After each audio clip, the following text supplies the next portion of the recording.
Ya Allah. Terus bagaimana hubungan dengan anak saya yang sekolah di pesantren, Pak? Ini mau nanya. Yang ketiga adalah zakat hewan Terima kasih, ternak. Bapak. Assalamualaikum Dan yang keempat, Assalamualaikum warahmatullahi wabarakatuh. Alhamdulillahirabbil alamin. Assalatu wassalamu ala nabiyyina Muhammad wa ala alihi wa ashabihi ajmain.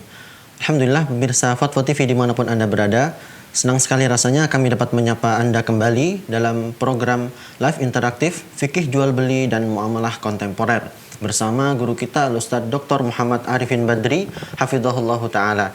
Dan pemirsa, alhamdulillah pada kesempatan kali ini beliau telah hadir bersama kita di studio Fatwa TV Jember. Mari kita sapa beliau terlebih dahulu. Assalamualaikum Ustaz. Waalaikumsalam warahmatullahi wabarakatuh. Ahlan marhaban bikum.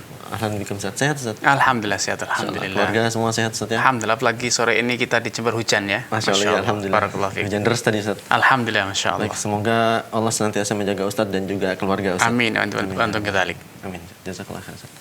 Dan pemirsa, alhamdulillah live interaktif Fikih Jual Beli dan Muamalah Kontemporer ini dapat pula Anda dengarkan melalui Relay Radio yang tergabung dalam Asosiasi Radio dan Televisi Islam Indonesia atau RTVC. Di antaranya adalah Radio Binbas Yogyakarta, Radio Sahabat Tegal, Radio MDFM Probolinggo, Radio Amoeba Pangkal Pinang, Radio Sago FM Sumatera Barat, Radio Gema FM Bontang, Radio Albina AM Bekasi, Radio Tua FM Riau, Radio Madinah Caruban, Radio Dai Tengaran dan Radio Mas FM Solo.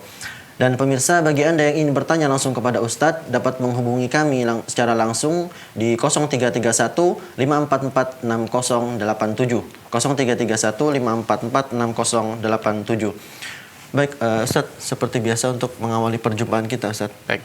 Sebuah nasihat untuk menyegarkan perjumpaan kita. Baik, barakallahu fiik. Barakallahu. Alhamdulillah.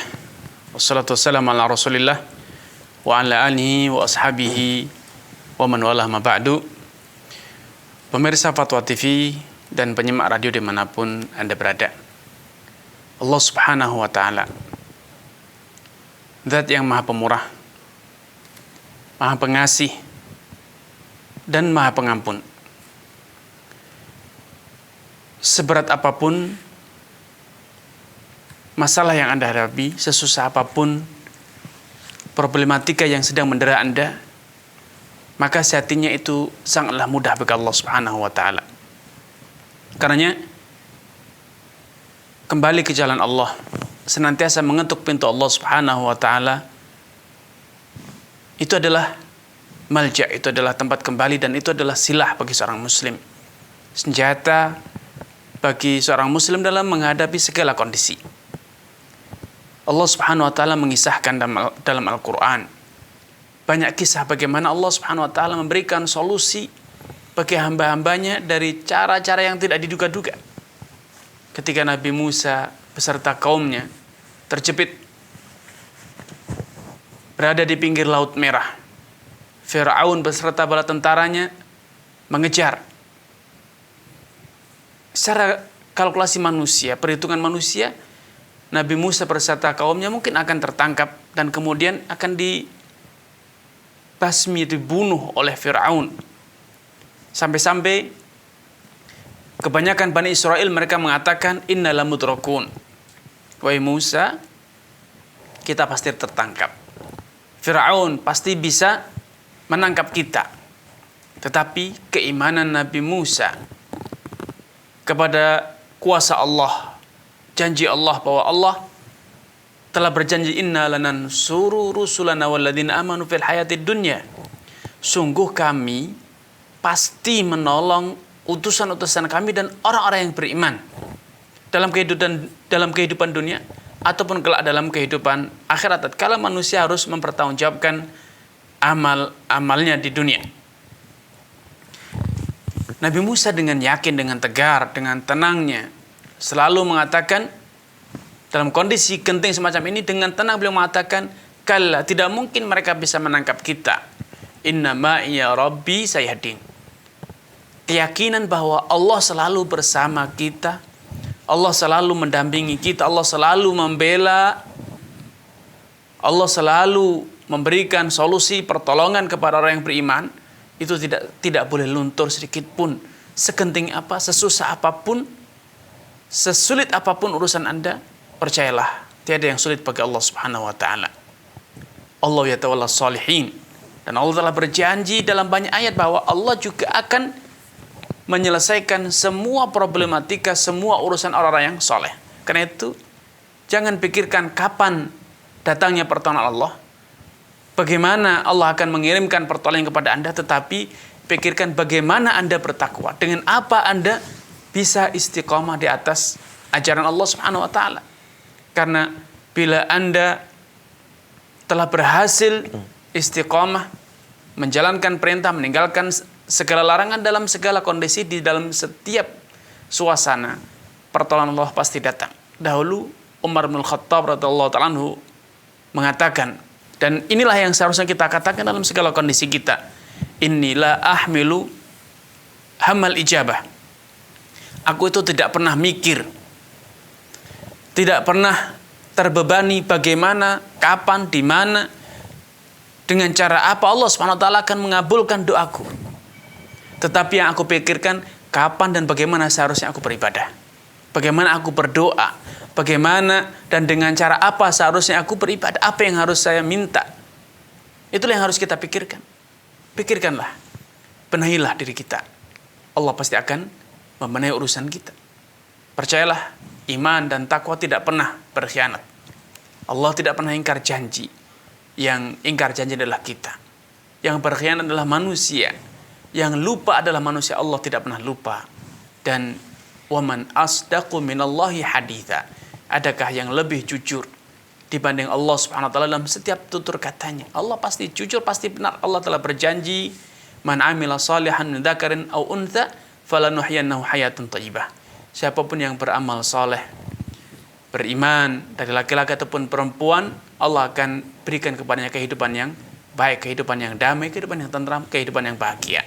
Karena itu perbanyaklah mendekatkan diri kepada Allah, perbanyaklah istighfar, sadarilah kesalahan ada pada diri kita. Cukup terlalu banyak kita mengkambing hitamkan orang, tempat, momentum dan sebagainya. Padahal sejatinya sumber masalah utama itu ada pada dosa-dosa kita. Benahilah, bersihkanlah jiwa Anda dari dosa. Ini saya Allah akan memberikan solusi dari segala urusan Anda dan kesulitan Anda. Wallahu ta'ala alam. Insyaallah. Jazakumullah khairan Ustaz atas nasihat pada kesempatan kali ini Ustaz. Hayakumullah. Baik, Ustaz, kita mulai membacakan beberapa pertanyaan Ustaz ya. Ya. Pemirsa, bagi Anda yang ingin bertanya langsung pada Ustaz, kembali kami ingatkan dapat menghubungi kami di 0331 544 6087. Dan jangan lupa pemirsa, tema kita kali ini adalah fikih jual beli dan muamalah kontemporer. Maka pertanyaan di luar itu tidak kami perkenankan. Baik Ustaz. Ya. Soal pertama Ustaz. Assalamualaikum. Baik, sebelumnya ada telepon. Kita angkat ya. Baik. Silakan. Assalamualaikum Fatwa TV. Waalaikumsalam warahmatullah. Ya, dengan Ibu siapa, di mana Ibu? Ini mau bertanya sama Ustadz Arifin. Ya, silakan. Dengan Ibu siapa Ibu? Dari Umi Yodi, Umu Yadi. Pekanbaru. Silakan Ibu. Ini ada pertanyaan Ustadz dari member di Rosa Islamiyah. Baik Ibu. Jadi pertanyaannya yang pertama itu, kalau kita ikutan Akademi Bisnis Digital, boleh apa tidak? Ya. Kita dibimbing dalam berjualan, ya dagangan atau tidak, tetap bisa masuk. Ya. Diajarin mendapatkan hasil yang lumayan, bisa mengiklankan reseller dan secara online di medsos. Ya. Pertama, bayar 500.000, dapat produk yang harganya kalau dijual lebih dari itu. Ya. Katanya sistemnya bagi hasil. Bagaimana Ustaz? Baik, ya. Cukup Ibu? Satu lagi Ustadz. Baik. Satu lagi juga dari member, ini katanya kalau seandainya kita kan dapat borongan membangun masjid. Baik. Apakah boleh kita mengambil keuntungan? Karena kita kan mendapat proyek itu dari pemerintah. Dengan tentu kita mengambil keuntungan. Kemudian kata temannya, kalau kita bangun masjid, kita ngambil keuntungan, itu nanti kita selesai proyek ini kita nggak dapat proyek lagi katanya. Baik. Mitos gitu ya. Baik, Ibu. Ah ya. Kira cukup, Ibu? Baik. Baik, terima kasih Mu Yodi. Assalamualaikum warahmatullahi Assalamualaikum warahmatullahi wabarakatuh. Ya. Terima kasih Mu Yodi di Pekanbaru ya. Silakan Ustaz, Baik. pertanyaan. Barakallahu fiik wa athabakumullah kepada Ummu Yudi, keluarga dan juga seluruh pemirsa Fatwa TV dan penyimak radio dimanapun Anda berada. Bahwa mengikuti akademi bisnis baik offline ataupun online secara hukum dasarnya adalah halal. Asalkan transparansi, ada kejujuran, dan itu bukan kedok untuk praktek perjudian. Karena banyak aktivitas-aktivitas serupa, skema bisnis dengan menggunakan member, apalagi member yang berjenjang atau yang dikenal dengan multi-level marketing, seringkali menggunakan skema-skema itu, nama-nama yang katanya ini adalah bisnis, ini adalah perusahaan, ini adalah jaringan marketing dan lain sebagainya, nama-nama yang beraneka ragam. Tapi intinya ada dua hal yang perlu kita sadari agar kita ini tidak terlalu lugu sehingga seringkali dieksploitasi orang lain. Yang pertama, bisa jadi adanya akademi semacam ini, jaringan-jaringan semacam ini adalah salah satu trik marketing dari perusahaan atau dari produsen suatu produk. Mereka ingin menjadikan kita sebagai anggota jaringan, sebagai member, sebagai peserta, sebagai konsumen loyalis ya. Karena untuk bisa menjadi anggota kita harus beli dulu sejumlah produk dalam nominal yang lumayan ya. Seperti tadi digambarkan katanya 500.000, ada yang sampai 200.000, ada yang sampai 2 juta, dan ada yang lebih dari itu. Sehingga ujung-ujungnya sejatinya kita telah menjadi konsumen perdana. Dan konsumen yang loyalis. Karena apa? Karena kita selain membeli, kita akan mencari konsumen lain, mencari member yang melakukan skema yang sama. Ujung-ujungnya dari sekian banyak anggota yang direkrut, paling tidak ada 70%, 80% yang merupakan pengguna langsung. Kenapa menjadi pengguna? Karena terobsesi untuk bisa memenuhi target penjualan agar bisa mendapatkan bonus. Ini fenomenal yang pertama yang seringkali dilakukan dengan skema-skema atau trik-trik member ataupun pelatihan bisnis atau yang lainnya. Sehingga ujung-ujungnya kita adalah menjadi konsumen, bukan menjadi partner. Karena ketika kita menjadi partner, ada kesetaraan hak dan kewajiban. Ya, kita menjadi partner, ada kesetaraan hak dan kewajiban. Bukan kita menjadi konsumen ya. Tetapi ketika sudah ada indikasi kuat bahwa ini adalah trik untuk menjadikan kita sebagai konsumen yang loyalis, yaitu membeli produk dulu, maka ini perlu diwaspadai. Karena ketika menjadi partner itu kita ya dengan skill, tenaga, waktu kita, ini sudah menjadi modal ya. Kita memasarkan produk dia tanpa harus membeli. Tanpa harus membeli produknya. Ketika kita harus membeli, maka ini sudah indikasi kuat bahwa sejatinya itu adalah trik agar kita menjadi konsumen perdana dan konsumen paling loyal. Yang kedua, ketika ada batas minimal penjualan, batas minimal pembelian, ini sudah menjadi indikasi lain bahwa sejatinya dari sekian member yang berhasil kita rekrut dan melakukan hal yang sama, pembelian ataupun iuran uang pendaftaran, maka sejatinya fee yang kita dapat itu adalah potongan dari keuntungan perusahaan yang didapat dari siapa? Dari member-member yang berhasil kita rekrut. Semakin banyak yang kita rekrut, maka kita akan mendapatkan keuntungan dari apa? Dari nilai pembelian mereka. Semakin banyak anggota, maka sejatinya ini terjadi unsur judi. Kita membayar uang pendaftaran atau membeli suatu produk dengan harapan mendapatkan komisi. Mendapatkan komisi.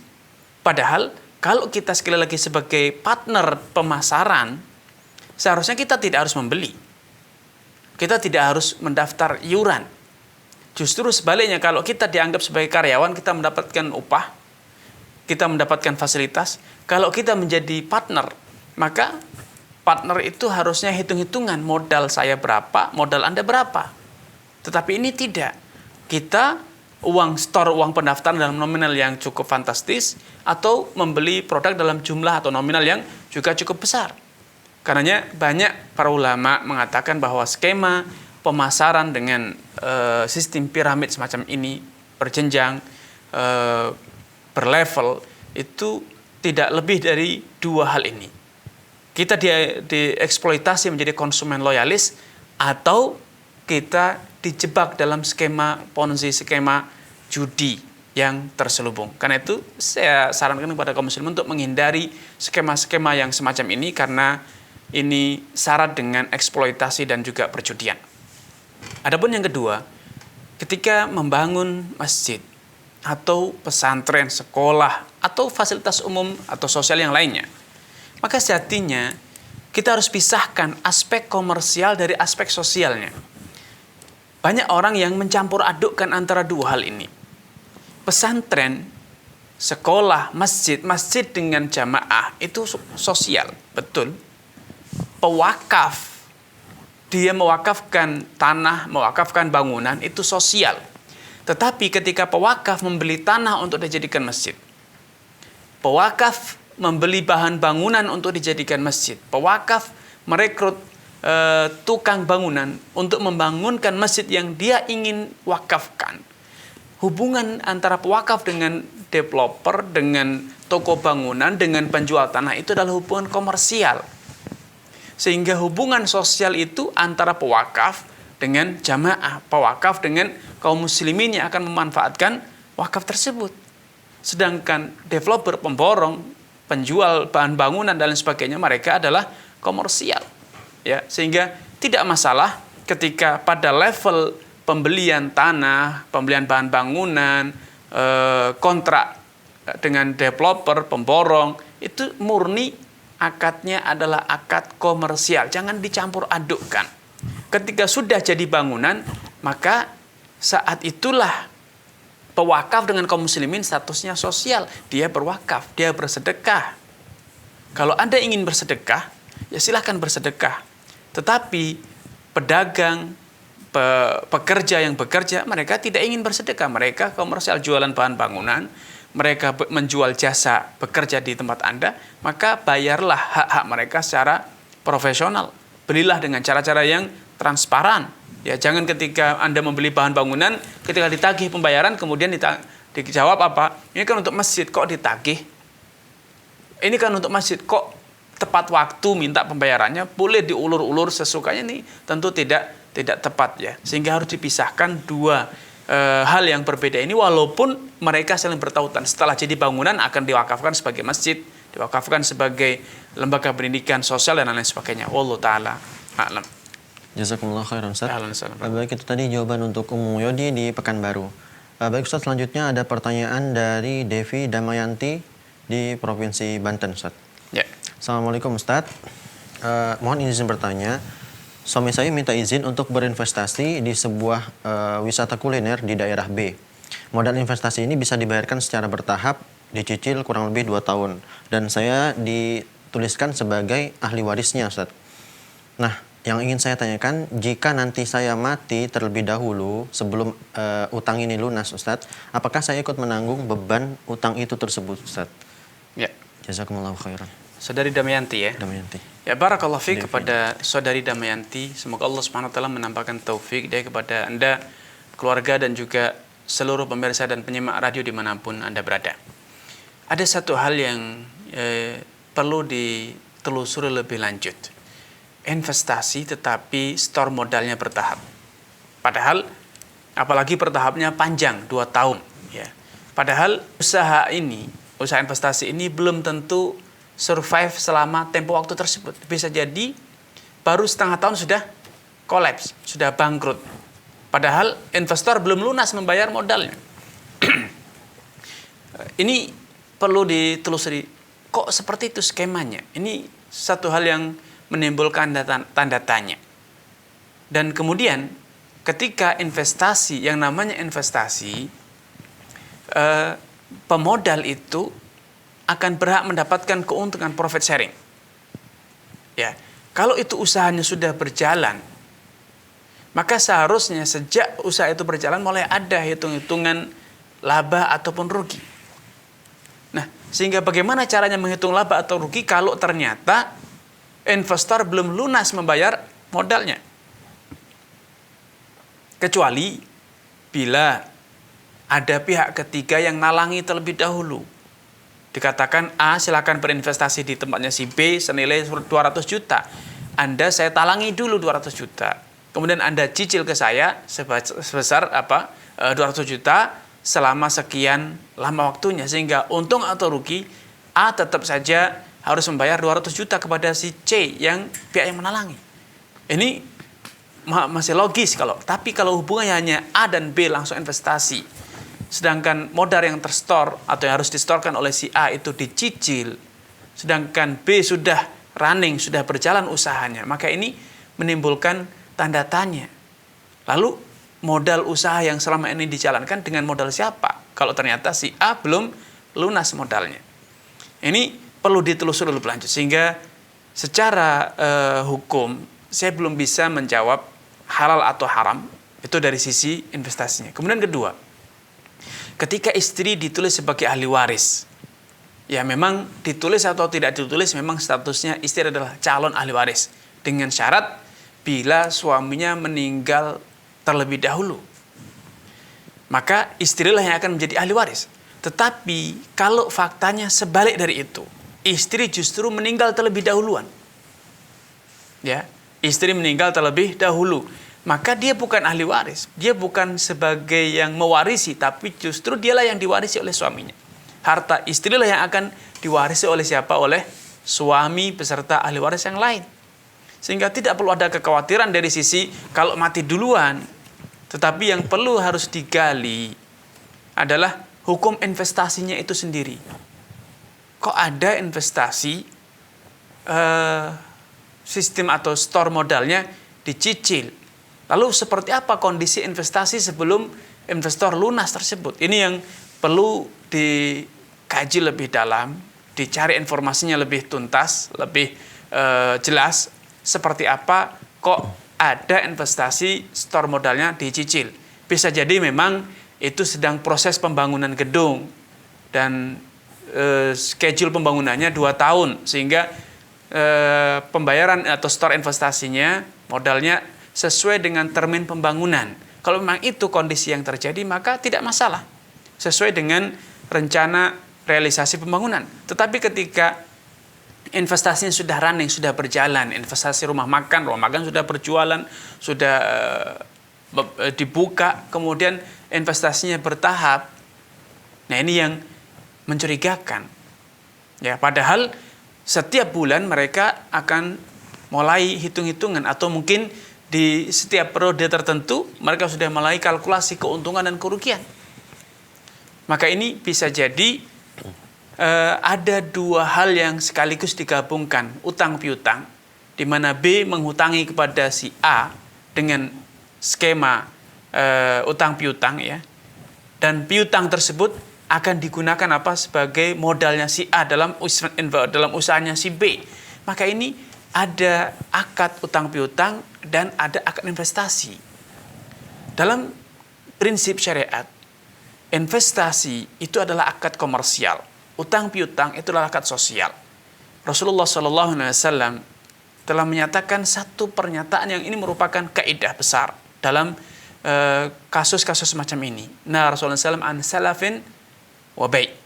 Nabi melarang kita menggabungkan antara akad utang piutang dengan akad komersial, diantaranya adalah akad jual beli. Kenapa? Karena ini menjadi celah terjadinya praktek riba, menghutangi sejumlah dana untuk kemudian mendapatkan mendapatkan bunga ataupun keuntungan, dan itu terlarang hukumnya.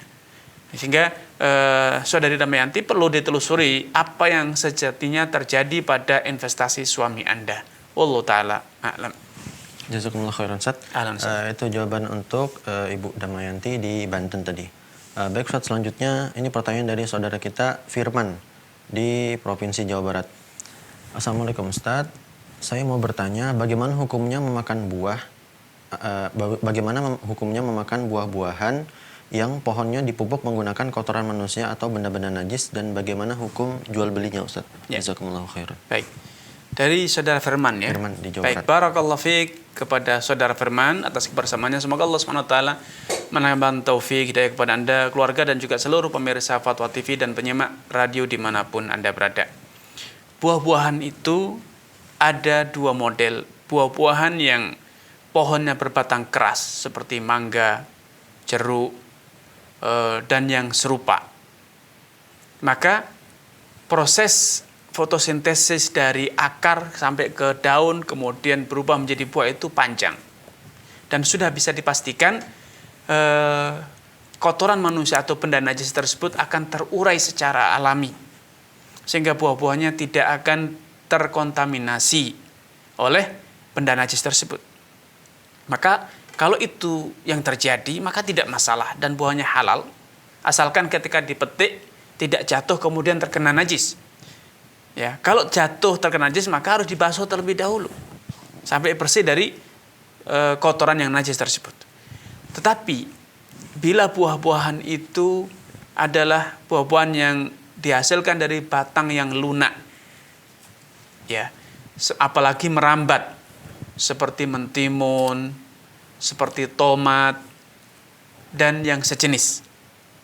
Maka seringkali buah-buahannya itu akan menjalar berada di tanah, akan bersinggungan dengan benda-benda najis. Ya, sebagian ulama mengatakan bahwa bila benda-benda najis itu yang dijadikan sebagai pupuk, sedangkan batang dari pohonnya itu berbatang lunak, proses fotosintesisnya itu pendek, dan apalagi letak buah-buahnya seperti buah semangka itu berada di tanah, maka ini potensi ada kontaminasi najis ya. Unsur najisnya masih terkandung dalam tanaman tersebut ataupun dalam buah-buahan tersebut. Sehingga ini yang perlu diingat. Karena para ulama melarang kita menggunakan pupuk-pupuk yang najis. Ya, pupuk-pupuk yang najis untuk memupuk buah-buahan yang pohonnya itu berbatang lunak, apalagi buahnya itu berada melekat di tanah karena tanamannya menjalar. Itu perlu dihindari. Tetapi apakah sampai tingkat buahnya itu menjadi haram? Wallahu ta'ala alam, pendapat yang lebih kuat dalam hal ini tidak. Asalkan ketika proses pemetikannya tadi ya dibasuh sedemikian rupa sampai bersih sehingga tidak tersisa sedikit pun najis yang melekat di kulit dari buah-buah tersebut. Karena walaupun berbatang lunak, tetapi proses yang ada pada buah tersebut dari akar menuju ke daun kemudian baru berproses menjadi buah-buahan. Karena semua orang tahu ya bahwa buah itu tidak serta-merta dari najis kemudian langsung berpindah menjadi buah. Itu adalah hasil diproses secara alami dalam buah-buahan melalui daunnya, proses fotosintesis dari hara diurai dalam menjadi unsur-unsur yang dalam tumbuhan, dibantu dengan sinar matahari, cairan dan sebagainya. Kemudian sisa makanan yang berhasil diolah oleh daun dalam proses fotosintesis itu barulah ditimbun dalam bentuk buah-buahan. Ya. Namun sekali lagi bila buahnya itu berhasil dibersihkan. Kalau misalnya buahnya itu justru berada di dalam seperti kacang tanah misalnya, singkong, ketika dipupuk dengan benda najis, maka sudah bisa dipastikan buah-buahannya itu akan bersentuhan langsung ya dengan najis dari sisi luarnya. Bukan karena proses fotosintesis dari daun kemudian penimbunan sisa makanan yang berhasil diolah oleh tumbuhan menjadi buah-buahan, bukan itu masalahnya, tetapi apa? Karena buahnya berada di dalam tanah yang akhirnya bersinggungan langsung dengan benda najis. Sehingga kalau itu berhasil disucikan ya, karena singkong juga dibalut oleh kulit, kacang tanah pun juga dibalut oleh kulit. Tetapi yang namanya kacang tanah, yang namanya singkong pasti proses pemetikannya, pengulitannya itu sulit untuk dipisahkan dari apa? Dari unsur tanah yang bercampur dengan benda najis. Apalagi najisnya itu belum terurai oleh tanah ya. Masih berwujud najisnya. Ya, karena proses penguraian tanah najis menjadi tanah ini butuh waktu yang panjang.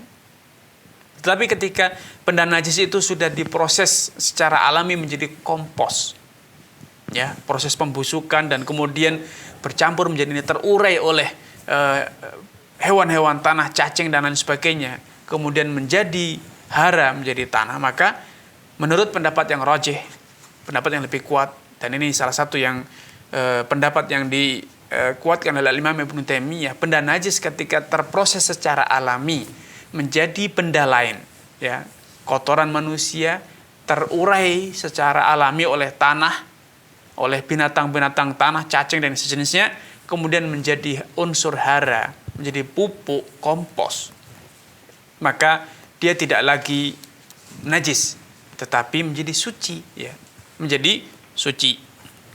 Maka kalau sudah menjadi kompos, maka insya Allah tidak masalah dalam hal ini. Wallahu ta'ala a'lam. Ya, jazakumullah khairan Ustaz. Ahlan, Dan pemirsa, kembali kami mengingatkan bagi Anda yang ingin bertanya langsung kepada Ustaz, dapat menghubungi kami di 0331 544 6087, 0331 544 6087. Baik Ustaz, selanjutnya ada pertanyaan dari saudara kita Yulio di Sulawesi Tenggara. Assalamualaikum Ustaz, semoga Allah memberikan keberkahan kepada ilmu dan umur Ustaz. Saya melamar pekerjaan di perusahaan lain. Pada posisi saya masih aktif bekerja di perusahaan lama. Setelah saya diterima, kemudian saya mengundurkan diri dari perusahaan lama dan bergabung di perusahaan baru. Bagaimana status gaji saya, Ustadz? Ya. Sedikit ada info, Ustadz. Perlu diketahui saya sudah memenuhi kontrak kerja selama 1 tahun. Jadi dia udah penuh kontrak kerjanya, Ustadz. Ya. Dari saudara Rio, ya? Yulio, Ustadz. Yulio, baik. Ya. Terima kasih kepada saudara Yulio atas kebersamaannya. Semoga Allah SWT menampakkan taufik dari kepada Anda, keluarga, dan juga seluruh pemirsa Fatwa TV dan penyimak radio dimanapun Anda berada.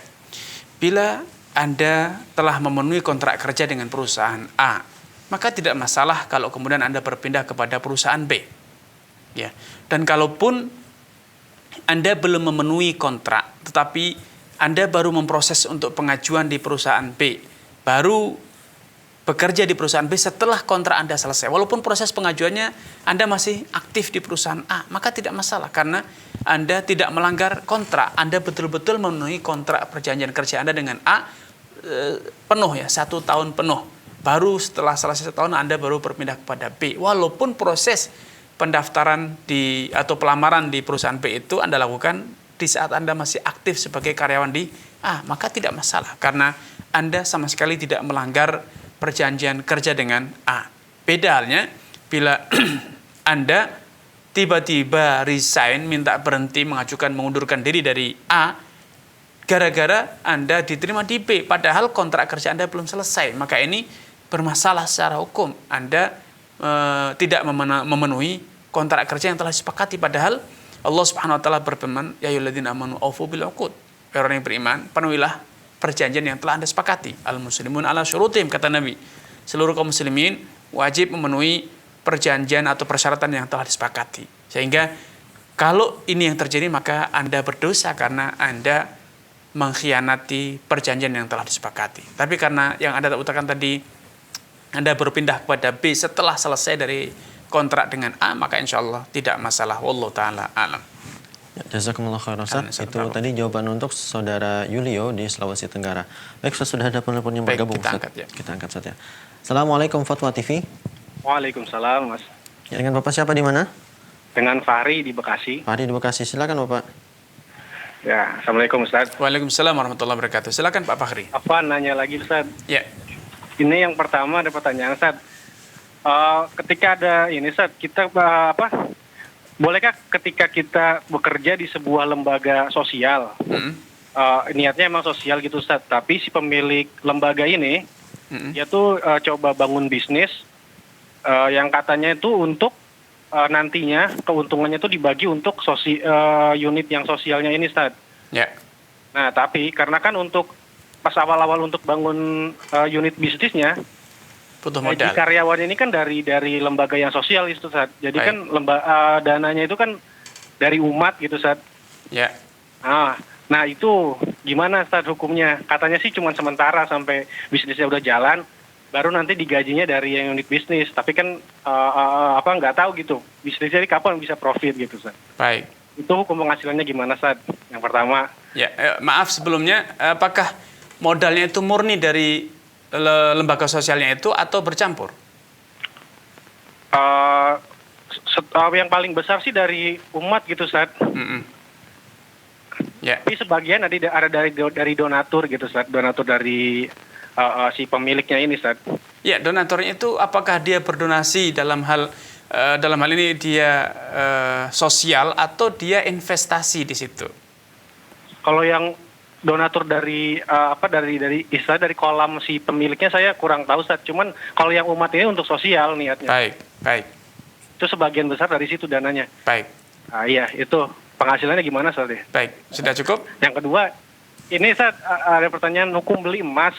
Kan nggak boleh tunai. Nggak boleh non tunai, harus tunai. Oh iya, tidak. Ya, apa harus tunai. Itu tuh kalau misalkan kita beli ke toko emas, terus bayarnya pakai m-banking gitu, Ustaz. Ya. Atau pakai e-money, tapi kita nerima emasnya itu langsung. Baik. Ya. Apa itu termasuk nggak boleh juga? Baik. Iya, Ustaz. Baik. Ya, itu aja, Ustaz. Jazakallahu khair, Ustaz. Iya. Terima kasih Fahri di Bekasi tadi. Baik, barakallahu fiik. Ya, barakallahu fiik kepada Bapak Fahri di Bekasi atas kebersamaannya. Semoga Allah SWT menampakkan taufik hidayah kepada Bapak Fahri, keluarga dan juga seluruh pemirsa Fatwa TV dimanapun Anda berada. Ketika kita mengelola lembaga sosial, ya sepatutnya kita transparan. Walaupun kemudian untuk secara manajemen dari manajemen lembaga sosial itu memutuskan untuk membuka unit usaha untuk menopang pembiayaan operasional sosial tersebut, maka secara hukum tidak masalah ya, tidak masalah asalkan itu betul-betul dilakukan secara matang, dikaji kelayakannya, apakah ini layak dan kemudian bisa menghasilkan keuntungan, bukan sekedar angat-angat tai ayam kata orang, tanpa pertimbangan dengan matang-matang ya. Setelah dipertimbangkan matang-matang dan memang usaha ini potensial untuk mendapatkan profit ya, dan itu dikelola dengan cara-cara yang baik dan benar, maka tidak masalah. Tetapi ketika ternyata komposisi modalnya bercampur, ya ternyata bukan seutuhnya sosial, dari sebagian pengurus ikut invest di situ, sebagian modalnya dari lembaga sosial, maka ini harus ada transparansi pengelolaan. Modalnya berapa, komposisi modal dari lembaga sosialnya berapa, dari perorangannya berapa, sehingga berdasarkan komposisi ini kemudian nanti ada share modal ya. Kalau terjadi kebutuhan penambahan modal ya sesuai dengan komposisi saham tersebut. Kalau terjadi kerugian pun demikian. Ya. Kalau terjadi kerugian, maka kerugian yang ditanggung oleh oleh lembaga sosial adalah sebesar komposisi modal yang disetorkan. Sebaliknya pun demikian, yang dari perorangan pun dia harus menanggung kerugian sebesar yang komposisi modal dia. Operasional punya pun demikian ya, sehingga sesuai dengan skema-skema investasi yang profesional. Nah, kalau masalah kemudian apakah itu halal atau tidak, maka selama itu transparan dan amanat betul-betul dikelola dengan baik, maka insya Allah halal, tidak masalah. Tetapi sekali lagi harus transparansi, kejujuran dan amanatnya, serta usaha itu betul-betul dilakukan setelah adanya kajian kelayakan yang baik ya. Bukan sekedar yang penting dana umat, rugi pun saya tidak rugi, tentu tidak boleh seperti itu. Itu bentuk dari khianat, walaupun akhirnya tidak rugi. Tetapi ketika kita ceroboh dalam mengelola tanpa dikaji secara baik-baik, maka ini kita sudah termasuk yang tidak menunaikan amanat.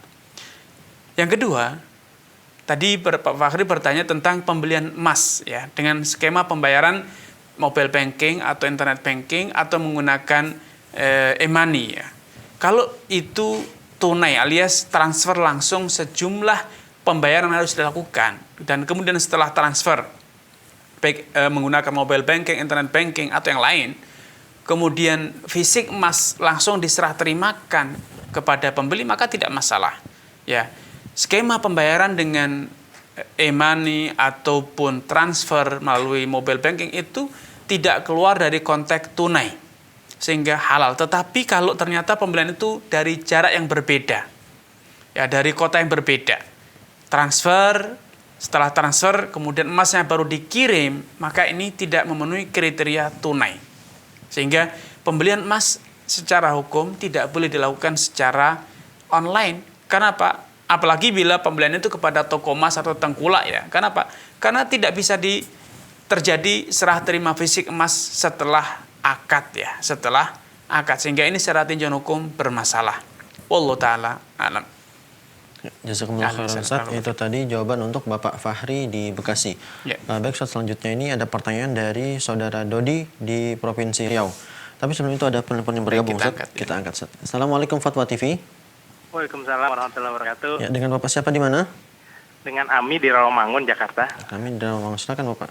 Ya, Ustaz mau bertanya. Silakan Pak. Ana usaha rumah makan dari tahun 2017. Baik. Di 2019 ini diperiksa pajak oleh pemerintah. Nah, di 2018 pengukuhan pajak sudah diberi surat oleh pemerintah. Namun kami tidak merespon, membebankan ke pembeli. Oke, ya. Sehingga sekarang didenda gitu, Ustaz. Nilai 100 juta. Ya. Gitu. Nah, pertanyaannya apakah boleh kita negosiasi dengan pemungut pajak dan gimana caranya untuk meminimalisasi pengenaan pajak di rumah makan kita gitu, Ustaz. Ya. Baik. Sudah cukup, Pak? Demikian, Ustaz. Sudah begitu, Ustaz. Baik, Pak. Ya. Terima kasih, Bapak. Baik, ya, barakallahu fiik kepada Pak Ami ya atas kebersamaannya. Semoga Allah SWT menampakkan taufik kepada Bapak, keluarga, dan juga seluruh pemirsa Fatwa TV dimanapun Anda berada. Bila yang dimaksud dengan negosiasi adalah agar dendanya bisa dihapuskan, maka tidak masalah ya. Asalkan tidak dengan skema suap-penyuap ya. Jujur, mungkin ada celah-celah pasal-pasal dalam undang-undang pajak yang bisa dimanfaatkan agar kita diampuni, dimaafkan dari atau dibebaskan dari ketentuan denda tersebut. Yang kedua, kalau yang dimaksud adalah negosiasi agar nominal pajaknya diringankan, selama itu tidak dengan cara-cara dusta, memalsukan data, maka tidak masalah. Ya, tidak masalah. Asalkan sekali lagi tidak ada unsur dusta. Sehingga itu semua proses harus dilakukan secara legal, secara transparan. Dan masalah pengusaha membebankan pajak kepada konsumen sehingga setelah pembelian, biasanya di struktur pembelian itu ada PPN, ya, harga pembeliannya 100.000, PPN-nya 10%, maka nilai pembeliannya menjadi 110, maka ini juga tidak masalah. Urusan pajak itu adalah tanggung jawab pemerintah. Halal haramnya itu seutuhnya tanggung jawab pemerintah.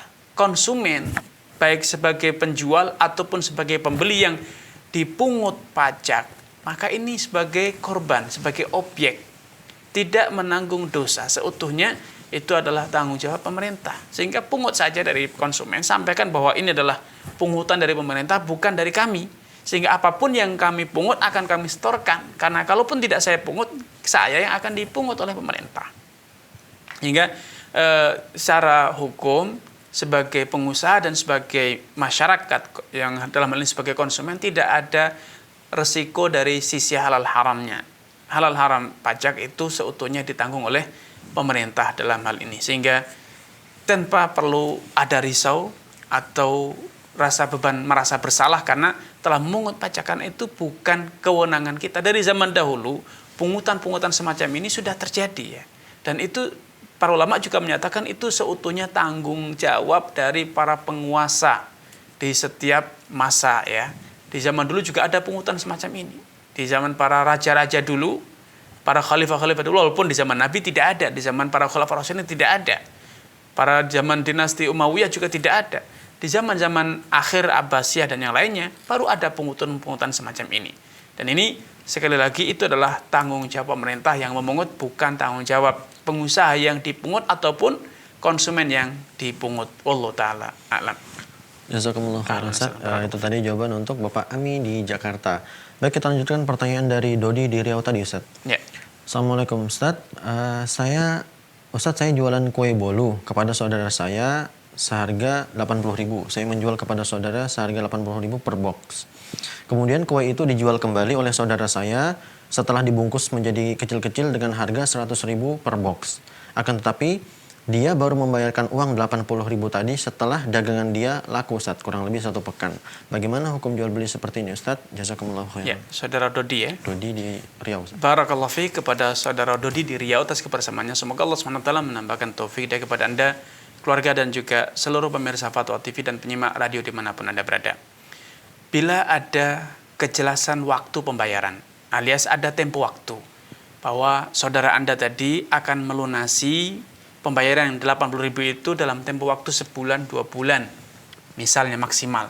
Dan biasanya bolu tidak akan bertahan sampai hitungan bulan-bulanan ya, hitungannya paling hari. Sehingga harusnya ada kejelasan kapan maksimal Dodi harus membayar ya. Diberi hak bahwa Anda boleh membatalkan pembelian bolu ini dalam hitungan 5 hari, 1 pekan. Setelah 1 pekan Anda harus melunasi pembayaran, maka tidak masalah. Walaupun akhirnya bisa jadi karena saudaranya gagal melakukan penjualan kepada orang lain, bolu itu akhirnya dibatalkan, tidak terjadi pembayaran. Ini namanya al-bai' bil khiyar, pembelian ataupun penjualan dengan adanya hak pilih untuk membatalkan ya. Asalkan sekali lagi ada batas waktu yang disepakati, maka tidak masalah. Karena Anda dalam hal ini saudara Dodi sebagai pemilik barang, sehingga tidak ada yang perlu dikhawatirkan. Pemilik barang itu boleh menjual barangnya secara tunai, ini barangnya, dan langsung terima uang pembayaran, dan boleh dijual secara non tunai. Silahkan Anda beli barang saya ini seharga 80.000 dan bayar setelah 2 pekan, maka ini juga tidak masalah. Wallahu ta'ala a'lam. Jazakumullah khairan, Ustaz. Itu jawaban untuk saudara kita Dodi di Riau. Baik Ustaz, selanjutnya ada pertanyaan dari saudara Adit di Provinsi DKI Jakarta. Assalamualaikum warahmatullahi wabarakatuh. Semoga Allah senantiasa menjaga Ustadz dan keluarga. Ustadz, saya bekerja di rumah sakit swasta yang bekerja sama dengan asuransi konvensional. Pekerjaan saya adalah pertama menghitung diskon yang bisa rumah sakit berikan kepada asuransi dituangkan dalam perjanjian kerja antar kedua belah pihak. Kemudian yang kedua, menghitung diskon yang bisa rumah sakit berikan ke pihak asuransi bila ada pengajuan khusus paket-paket pemeriksaan tertentu. Kemudian yang ketiga, mensupport sistem IT agar operasional dan penagihan dari rumah sakit ke asuransi bisa lancar. Apa hukum gaji yang saya terima dari rumah sakit, Ustaz? Baik, itu saudara Adit ya? Adit di Jakarta, Ustaz. Baik, ya, terima kasih kepada saudara Adit di Jakarta atas kebersamaannya. Semoga Allah SWT menambahkan taufik hidayah kepada Anda, keluarga, dan juga seluruh pemirsa Fatwa TV dan penyimak radio dimanapun Anda berada. Sistem asuransi komersial dan asuransi-asuransi yang ada di negara kita itu semuanya berbasis, seperti yang saya tahu, berbasis asuransi komersial, alias perusahaan penyedia layanan asuransi tersebut semuanya adalah profit oriented, berusaha mencari keuntungan.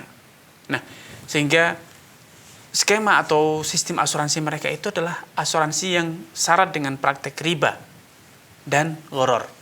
Karena nasabah membayarkan sejumlah uang, kemudian dengan harapan mendapatkan layanan yang nilainya bisa jadi lebih mahal atau bisa jadi lebih kecil dari premi yang dibayarkan. Bisa jadi tidak mendapatkan layanan sama sekali karena selama dia mengikuti asuransi tidak pernah mengajukan klaim kesehatan atau yang lain. Maka ini adalah unsur gharar dan juga ada unsur riba. Karenanya para ulama mengatakan bahwa asuransi komersial itu hukumnya haram. Nah, karena Anda adalah pihak yang terlibat dalam kerjasama antara rumah sakit dengan asuransi, Anda bukan sebagai konsumen. Anda berada di pihak penyedia layanan kesehatannya, bukan dari konsumen. Sedangkan unsur gharar, unsur judi itu terjadi antara nasabah dengan asuransinya. Antara nasabah dengan asuransi. Adapun Anda berada di pihak ketiga yang menjual layanan. Sehingga secara tinjauan hukum Anda tidak masalah karena Anda menjual produk, Anda menjual layanan. Masalah konsumen Anda itu mendapatkan dananya atau memanfaatkan layanan atau membeli layanan dari Anda itu untuk kepentingan orang lain, maka itu sepenuhnya tanggung jawab perusahaan asuransi dengan nasabah. Betul, secara tinjauan Anda ada unsur ya perusahaan Anda, rumah sakit Anda atau pusat kesehatan yang Anda menjadi karyawannya itu memberikan support kepada asuransi. Ya, tetapi support itu tidak bersifat langsung karena keharaman layanan kesehatan yang Anda berikan itu bukan karena layanan kesehatan Anda yang haramnya. Tetapi apa? Adanya unsur riba, adanya unsur gharar yang terjadi antara asuransi dengan nasabah. Sedangkan antara Anda atau perusahaan Anda, rumah sakit Anda dengan asuransi semuanya transparan. Tidak ada unsur horornya. Tidak ada unsur ribanya. Anda memberikan layanan, kemudian Anda akan mengklaimkan jumlah pembayaran yang harus dibayar oleh perusahaan asuransi. Semuanya transparan, semuanya jelas. Keharamannya itu terjadi antara nasabah dengan asuransi. Maka Anda insya Allah tidak masalah bekerja di rumah sakit tersebut, sampai pun ketika Anda memberikan layanan tersebut, artinya berarti Anda bagian keuangannya atau bagian kontraknya, maka tidak masalah dari sisi Anda karena Anda menjual produk yang jelas, layanan yang jelas, selama, saya katakan selama tidak ada manipulasi, tidak ada penggelembungan nilai atau yang lainnya. Wallahu ta'ala alam. Jazakumullah khairan Ustaz. Itu tadi jawaban untuk saudara Adit di Provinsi DKI Jakarta. Baik Ustaz, masih ada sedikit waktu, kita sempatkan satu pertanyaan Ustaz ya. Baik. Dari saudari Zara di Sumatera Utara. Zara Ustaz. Ya. Assalamualaikum Ustaz, saya menabung di bank syariah tanpa sistem bagi hasil. Apa hukumnya menerima hadiah parsel, kalender dan lain-lain dari bank tersebut? Jazakumullah khairan Ustaz. Ya, barakallahu fiik. Jazakumullah khairan kepada saudara Zara ya, atas kebersamaan. Saudari Zara di Sumatera Utara atas kebersamaannya. Semoga Allah SWT menambahkan taufik dari kepada Anda, keluarga, dan juga seluruh pemirsa Fatwa TV dan penyimak radio dimanapun Anda berada. Bila Anda menabung dengan skema wadiah yang ada di perbankan-perbankan syariah, ya, maka rekening tersebut halal ya, tidak ada masalah, tidak ada bunga, tidak ada biaya administrasi. Tetapi apapun yang terjadi, akad yang mengikat antara Anda dengan perbankan tersebut tetap saja akadnya adalah qardun, ya, karena dana Anda itu setelah Anda tabungkan walaupun disebut sebagai wadiah, tetapi faktanya bukan wadiah. Faktanya itu adalah piutang, ya, karena dana itu akan digunakan oleh perbankan, disalurkan oleh perbankan dalam proyek-proyek dia. Bukan dititipkan kemudian disimpan di brankas atau di safety box, ya. Sehingga penamaan wadiah di sini menurut mayoritas ulama fikih kontemporer itu tidak tepat, syaratnya itu adalah tetap saja piutang. Nah, karena itu adalah piutang, maka Anda tidak boleh menerima hadiah, bonus, fasilitas yang diberikan oleh perbankan tersebut. Baik itu mungkin payung, mungkin kue, parsel di musim lebaran dan lain sebagainya. Tolaklah kalau bisa ditolak, atau kalau memang tidak bisa ditolak karena langsung dikirim oleh kurir ke rumah Anda, maka salurkan kepada tetangga-tetangga Anda, terlebih yang fuqara masakin yang membutuhkan, ya. Dan jangan gunakan fasilitas tersebut. Wallahu ta'ala a'lam. Maaf, saya tambahkan karena walaupun itu Anda tidak meminta dan juga tidak ada perjanjian di awal, tetapi sudah menjadi tradisi urf bahwa lembaga keuangan tersebut dalam hal ini perbankan itu tidaklah memberi hadiah kecuali dalam konteks sebagai bentuk promosi agar Anda tidak menarik dana Anda dari perbankan tersebut, tidak menutup rekening Anda di bank tersebut. Sehingga ini adalah bagian dari promosi dan itu tendensinya jelas ya. Tendensinya itu adalah keuntungan yang diberikan. Dan karena itu dahulu Abu Musa al-Asy'ari radhiyallahu ta'ala anhu, beliau memberikan pesan kepada sebagian muridnya ketika dia ketahui bahwa dia hidup di negeri Kufah. Beliau mengatakan, innaka bi ardin ariba fiha fashin. Kamu ini tinggal di negeri di mana riba itu sudah merajalela. Wa inna minar riba, kata beliau, dan di antara bentuk riba adalah ketika engkau menghutangkan sejumlah uang kepada seseorang, kemudian dia tanpa Anda minta, tanpa ada perjanjian, dia memberimu hadiah seikat pakan ternak, seikat rumput untuk pakan ternak Anda. Fa iyyaka fi wa tilkal hadiah. Waspadailah hadiah tersebut, jangan kau terima. Fa innaha minar riba, karena hadiah tersebut adalah riba, karena telah menjadi tradisi bahwa mereka tidaklah memberi hadiah itu kecuali agar Anda loyal terhadap perbankan tersebut, tidak menarik dananya dan tidak keluar dari perbankan tersebut. Wallahu taala alam. Jazakumullah khairan Ustaz. Ahlan wa Baik, sahlan. kami ucapkan terima kasih sudah menyempatkan Ahlan waktu wa iyyakum. untuk datang ke studio Barakallahu Ustaz. fikum. Fikum barakallah.